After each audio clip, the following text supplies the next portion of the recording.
Nag-resume ang operasyon sa pila ka sakayan pandagat sa Western Visayas matapos ang temporary suspension bangod sa malain nga tiyempo.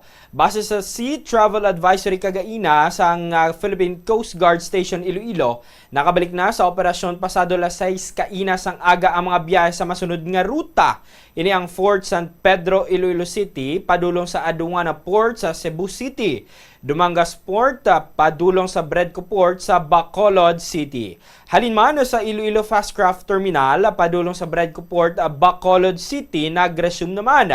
Bayang Port sa Ahoy, Pamantaangan Port sa Ibi Magalona, kag ang Iloilo Guimaras kag vice versa. Subong man, normal na liwat ang biyahe sang Guimaras Iloilo kag Iloilo Bacolod.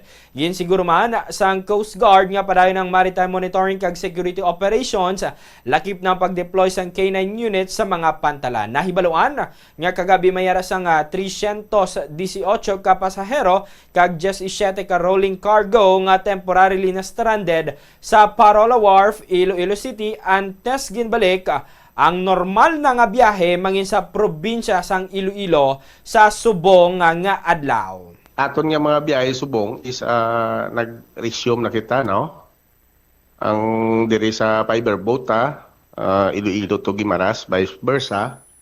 Kag pati man ang mga biyahe nga from Iloilo to Bacolod, no? Ang sa Dumangas Port kag ang diri sa Fastcraft Terminal sir. Yes sir, ano gini namon pag may pagbag-o sir, update kita sa aton nga travel advisory sir. Continuous gina sir ang aton monitoring maski pang klima continuous gid sir ang maritime security sa mga pantalan para masigurado gid kagina may mga K9 na naka-dispatch diri sa pantalan